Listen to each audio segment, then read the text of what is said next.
ያመንን አሕዛብ በአንድ መንፈስ መዘመር የቻልነው በጌታ በኢየሱስ ክርስቶስ ብቻ ነው። ይሄ ደግሞ የታሪካችን መጀመሪያ መጨረሻም ነው። ኢየሱስን እግዚአብሔር ከሰማይ ሲልካው ሥጋ አዘጋጅቶ ነው ይላል። ዕብራውያን ምዕራፍ 10 ከቁጥር 1 ጀምሮ ጌታ ቃል እንደዚህ ይላል፣ ሕጉ ወደፊት ለሚመጡት መልካም ነገሮች ጥላ ነው እንጂ እውነተኛው አካል አይደለም። ስለዚህም በየዓመቱ ዘወትር ያለማቋረጥ የሚቀርበው ተደጋጋሚ መሥዋዕት ለአምልኮ የሚቀርቡትን ሰዎች ፍጹም ሊያደርጋቸው ከቶ አይችልም።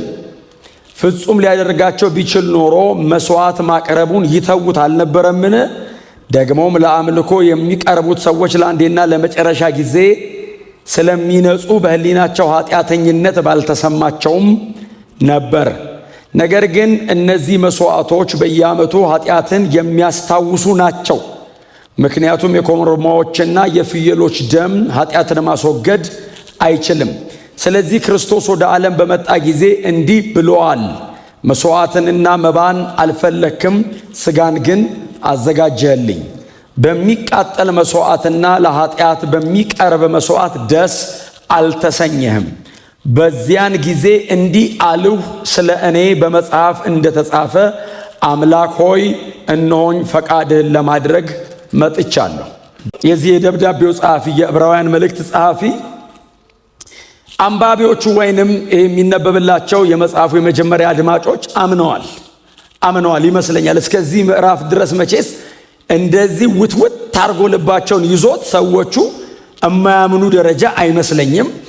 ግን እሱ ስላልጨረሰ ነው እየቀጠለ ያለ። እሱ አልጨረሰም። በእርግጥም ደግሞ ያነሳው ሐሳብ በእሱ መጠን እሱ ነገሩን በሚያነሳበት ጥልቀት እንዲህ በዋዛ የሚታው አይነት አይደለም። ምናልባት የክርስቶስ ኢየሱስን የክህነት ሥራ ከየትኛውም የአዲስ ኪዳን መጽሐፍ ይልቅ የዚህ ደብዳቤ ጸሐፊ በጣም በስፋትና በጥልቀት ደጋግሞ ያነሳዋል። ምዕራፍ 10 ላይ ነው እንግዲህ ይህንን ሐሳብ ጠቅለል አድርጎ ምዕራፍ 11 ላይ የሚሻገረው።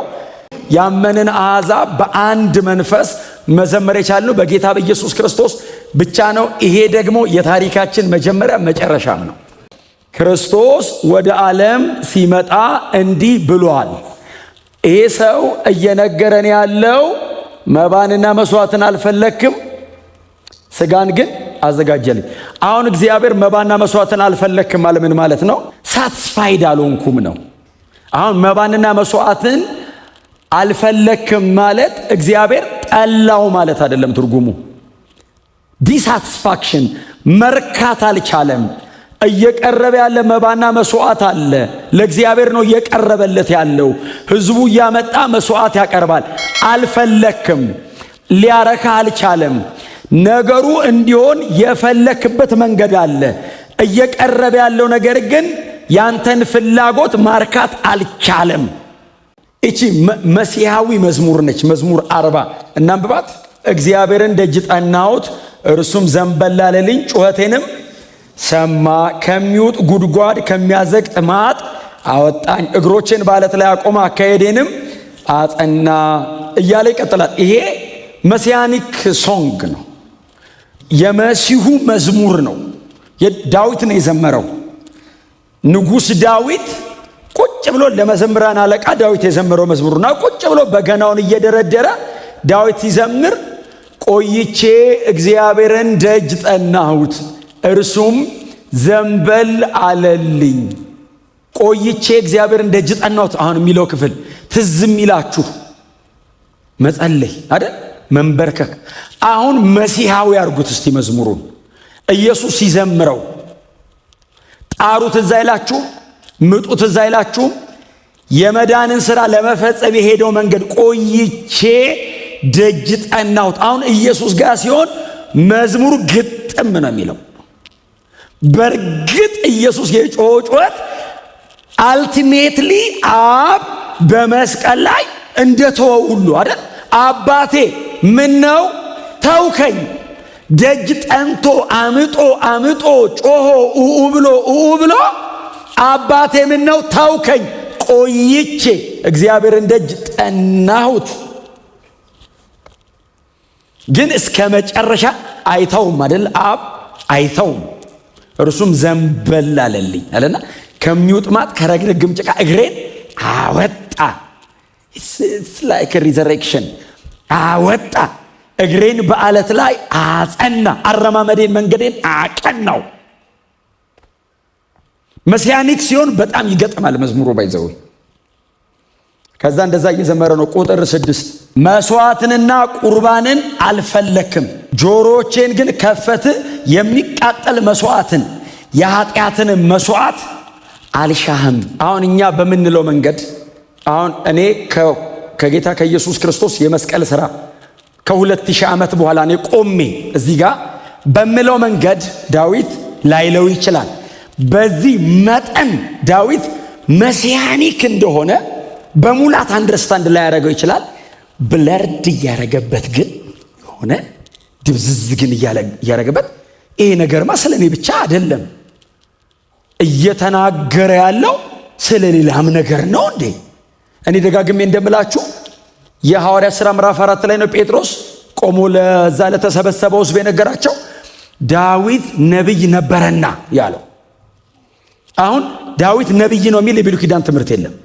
ዳዊት ይዘምር ነበር የሚል ትምህርት አለ።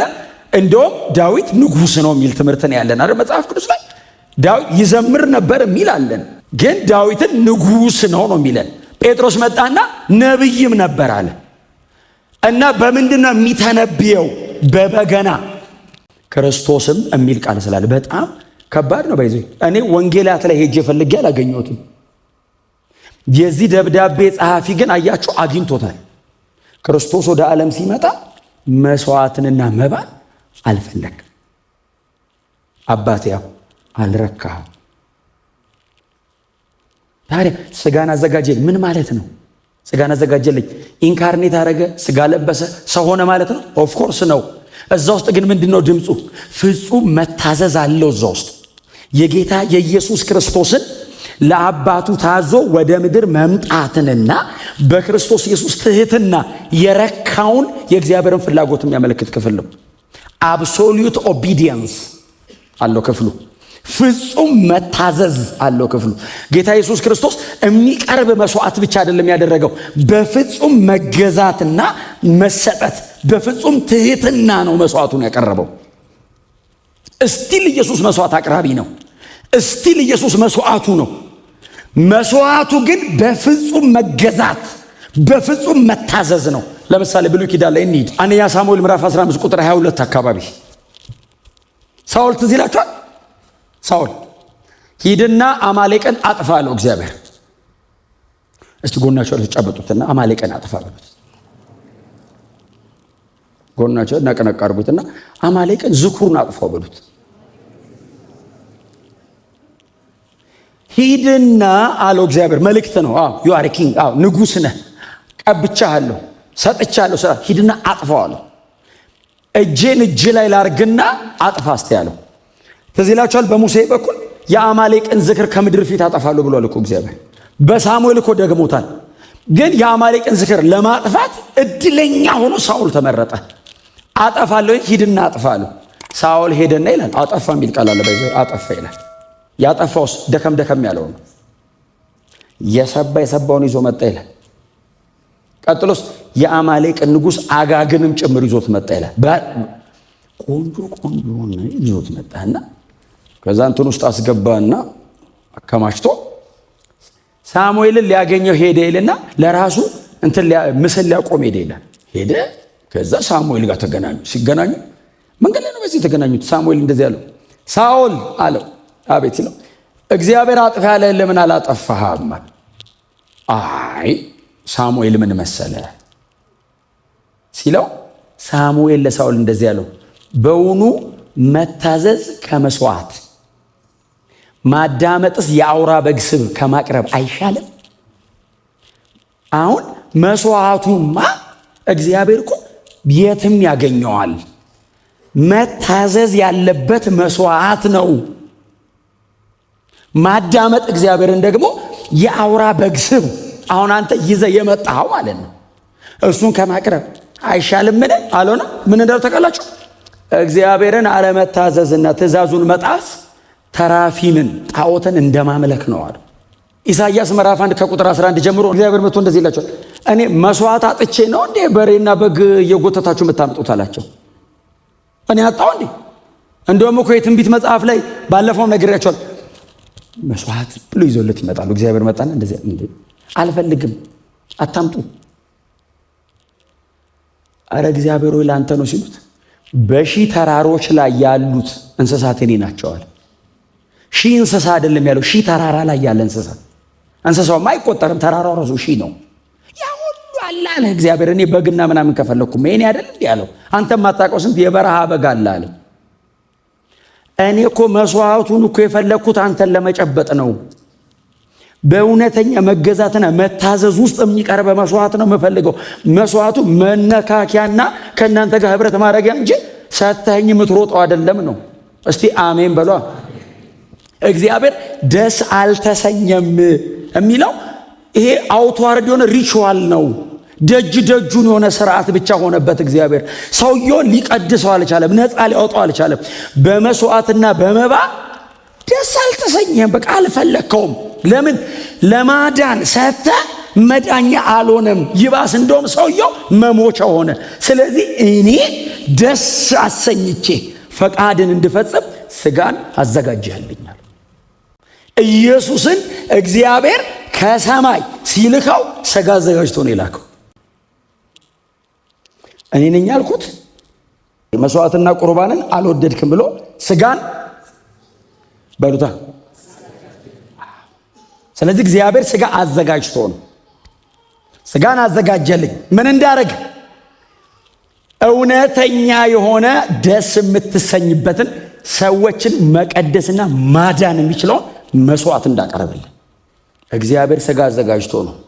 የተዘጋጀ ስጋን አዘጋጀልኝ አለው። ከዛ የሚቀጥለውን ቁጥር እናንብበው። ቁጥር 6 ደስ አልተሰኘም። በዚያን ጊዜ እንዲህ አልሁ። እስቲል መዝሙሩ ላይ ነው ያለው። እስቲል ክርስቶስ እያለው ነው። እንዲህ አሉ፣ ስለ እኔ በመጽሐፍ እንደተጻፈ አምላክ ሆይ እነሆኝ ፈቃድህን ለማድረግ መጥቻለሁ። አሁን ቁጥር 5ን ቁጥር 6ን የሚያስራቸው ቁጥር 7 ላይ ነው። በመስዋዕትና በመባ እግዚአብሔር አልተደሰተም። ፉሊ ብሉይ ኪዳንን የሚያመለክት ክፍል ነው። እየቀረበ ያለው መስዋዕት ለሰው አይደለም፣ ለእግዚአብሔር ነው የሚቀርበው። እግዚአብሔር ደስ አልተሰኘም ያለው በሞሎክና በአስታሮት መሰዊያ ላይ የሚቀርብ መስዋዕት አይደለም። ቤተ መቅደስ ውስጥ እሱ መሰዊያ ላይ የሚቀርበው መስዋዕት ነው። አልፈለኩትም ያለው። ስለዚህ እኔ ሄጄ ደስ እንዳሰኘ እግዚአብሔር መደሰቻውን ከሰማይ ነው የላከው። መደሰቻ በጥላውን እግዚአብሔር ደስ የሚለው መቼ ነው? ልጁን በጥላውን ላይ ሲያይ። ኢየሱስን ካላየብህ በምንም መንገድ እግዚአብሔር ልታስደስተው አትችልም። ብሉይ ኪዳን ካለ ከአንድ ሌዋዊ ካህን የተሻለ ሕግን መፈጸም የሚችል ሰው የለም። ከፈሪሳውያን እንኳን አንበልጥም። ከከሙን አስራት ያወጣል። ማይክሮስኮፒክ አስራት 10 ቦታ እንዴት ነው የሚቆርጧት? ራሱ አስቆርጠው ነው የሚሆኑ አድርገው አትታይም። እማይታይ 9 የኔ ነው።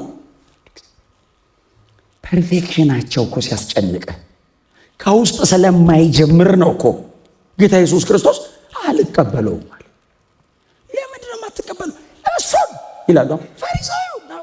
ኧረ ጌታ ሆይ ከአንተ የተናነሳል እንዴ? ግን በመጠበቅ እኮ ነው የምትለው። ለምን? አለባበሳቸው፣ እዚህ ላይ የሚያደርጓት ነገር፣ አካሄዳቸው፣ መርጠው የሚቆሙበት ቦታ ለመጸለይ የመንገድ ማዕዘን ላይ ይቆማሉ የሚል ቃል አንብባቸው። ቆንጆ የጸሎት ቦታ ኮርነር ላይ ቆሞ ይጸልያሉ ይላል። አባቱ ያህዌ ምናምን ብለው ሲጸልዩ ሰው ያይና ከሩቅ አንድ ቀን እንደሱ ሆናለሁ ይላል ሰው። ኢየሱስ መጣና ከዚህ ሰውዬ ካልበለጥክ የአባቴ መንግስት አታይም። አንድ ቀን እንደዚህ ሆናለሁ ብሎ ሰው ሁሉ ደረቱን እየደቃ የሚሄድበትን ሰውዬ ካልበለጥከው አለ። እንዴት? ደጅ ደጁን ነው፣ ከውስጥ ወደ ውጭ አይደለም። እስቲ አሜን በሏ። እምናቀርባቸው አሁንም ቢሆን እምናቀርባቸው ነገሮች ከልባችን ሲጀምሩ ነው እግዚአብሔር ጋር የሚደርሱት። ደጅ ደጁን ባለ ነገር ማንንም ሰው ኢምፕረስ ልታደርጉ ትችላላችሁ። ማንንም ሰው ላደርግ ይችላል፣ ሊያስበል ይችላል። ማንም ሰው ከውስጥ ሲጀምር እግዚአብሔር ይቀበለዋል። ያኛውን ለምንድን ነው ያልፈለገው? ከውስጥ ወደ ውጭ አይደለም፣ ደጅ ደጁን ነው አልፈለግከው። ጌታ ኢየሱስ ክርስቶስ ምንድን ነው ያለው? በኖራ የተለሰነ መቃብር ናቸው ነው ያለው። ኖራን አሰበው ንጣቱን። እዚህ እንደዛ እንደ ኖራ አይነት ነጭ ነገር ንድፍ ብርቅርቅ ያለ ነጭ መቃብር ነው አለ። መቃብር በኖራ ተሰርቶ ነው አለ ጌታ ኢየሱስ። አንድ ፈሪሳዊ ያቆሙ ቆንጆ መቃብር ውስጡ ሲከፈት ንጥቂያና ቅሚያ ነፍስን ግድያ አለው አለ እና ተጸይፍ አልቀበል። እግዚአብሔር የተጸየፈው መስዋዕት እንደዚህ አይነቱ መስዋዕት ነው። እኔ ላከኝ ይሄን ተጸይፈ ነው እኮ ነው። ከክርስቶስ ኢየሱስ በጌታ ከመሆን ውጭ ያለ የትኛውም ነገር ባይዘው ልክ እንደዚህ ነው። ለእግዚአብሔር ሊሆን ይችላል ባይዘው አድሬስ ያደርጋል ብለን የምናደርገው በክርስቶስ ኢየሱስ ካልሆነ እግዚአብሔር አይቶ አልቀበለውም። ይሄንን ነው የሚለው። ሊያረካኝ አይችልም፣ ጽድቄን አይመጥንም፣ የሚያቀርበውንም ሰውዬ አይቀድሰው። አምላክ ሆይ አለ ጌታ ኢየሱስ ቆሙ። አምላክ ሆይ አለ ኢየሱስ ቆሙ። አብ ደስታው አይደል አቤት ሲለው እነሆኝ ፈቃድን ልፈጽም መጣሁ። ይሄንን ነበር የፈለግከው አለው። እነሆኝ ፈቃድን ልፈጽም መጣሁ። ኢየሱስ ከውስጥ ወደ ውጭ ነው፣ ደጅ ደጁን አይደለም። በፍጹም መታዘዝ ቅድም ነግሬያቸዋለሁ። ዋይ ዋይ ዋይ መቼም አውርተን የማንጠግበው ክሮስ አይደል? ደግሜ አብሶሉት ኦቢዲየንስ የተገኘው መስቀል ላይ ነው። ባይዘው ፍጹም መታዘዝ፣ ፍጹም መገዛት ተገኘ እግዚአብሔር ኢየሱስ ላይ ያገኘው። እነሆኝ ፈቃድ ልፈጽም መጣሁ። ስጋን አዘጋጀለትና ሂድ አለው። እሺ አለ። እሺ ፍጹም ሰው ሆኖ ሂውማን ሬስ ላይ ተቀላቀለ ኢየሱስ። he was God, of course still he is God። ለዘላለም እኮ አምላክ ነው። በሰው ትራክ ውስጥ ገባ። ተቃል መለኮት እኛ መሃል ተቀላቀለ፣ መሃላችን ገባ። እኔ ሁሌ ሳነሳው ሞደው ክፍል አለ። ዮሐንስ ሲያጠምቅ ኢየሱስ መደዳ ውስጥ ገብቶ ሰው ሬስ ውስጥ ገባ። ተቃል ሰው ሬስ ውስጥ ገብቶ ሲጠመቅ መደዳ ይጠብቅ። ላድነን የመጣው ከፊት አድርገኝ አይልም። ኢየሱስ መሃል የሆኑ ተረኛ ሲባል የሆነ ሰውዬ ሲጠመቅ ዮሐንስ ባይዘው በጣም አደገኛ ሰው ሰምቶ ስለመጣ ተረኛ ይላል። ለምንድን ነው የሚያጠምቀው? ስታጠምቅ መንፈስ የሚወርድበት እሱ ነው መሲሁ ስላለው፣ አንደኛ ሰውየው ንስሐ ገባ እያለው ነው። ቀጥሎ መሲህ ቼክ እያደረገ ነው። በመልክ ስለማያውቀው ኢየሱስ አይመስልማ። ኦርዲነሪ ሰው እኮ ነው የሆነው። ኦርዲነሪ ምንም እኮ ቅንጣት ታክል አምላክ ነው ብለህ ልጠረጥረው አትችልም። የሆነ ነገሩ ቢመስል ባይዘው አይሰቅሉትም። አናቅህም እንዲህ አሉት። እንደውም በኃጢአት የተወለድኩ ሁሉ አሉት እኛ ካንተ እንሻላለን እስኪሉት ድረስ ነው ባይዘው የወረደው። ስጋን አዘጋጀህልኝ እኮ እዛ ታች እኮ ነው የጣለው። ወለደ ክብሩን ትቶ ነገብቶ ዮሐንስ የእግዚአብሔር ሰው ዮሐንስ የትራንዚሽን ፔሪድ ታላቁ ነብይ ከሴት ከተወለዱት መካከል እንደዚህ አይነት የለም የተባለለት ሰውዬ ኢቭን አላወቀውም። ታውቃለህ እንደዚህ ነው ፊዚካሊ ኢየሱስ እኮ ማስወጣት ብቻ ሳይሆን አወጣጥ ቀጥሎ የአገልግሎት ውጤት ሁሉ እኮ ነው ያስተማረን። you have to be serious እንደ ቅዱስ ቃሉ እንድንሄድ each and every detail ነው ኢየሱስ ባይዘው እያንዳንዷ ያላት ነገር ትምህርት ነች። ባይዘው ያደረገው እንደው ለማድረግ አይደለም እኮ የሚያደርገው እያስተማረን ነው። ሰብስቦ ከምድር ላይ ባይዘው ማስወጣት ይችላል። እኔ ሰብስቤ ያላስወጣውማ ከምድር ላይ ተራ በተራ ከሆነ የምናስወጣው እሱ ተራ በተራ አስወጥቶ አሳየን።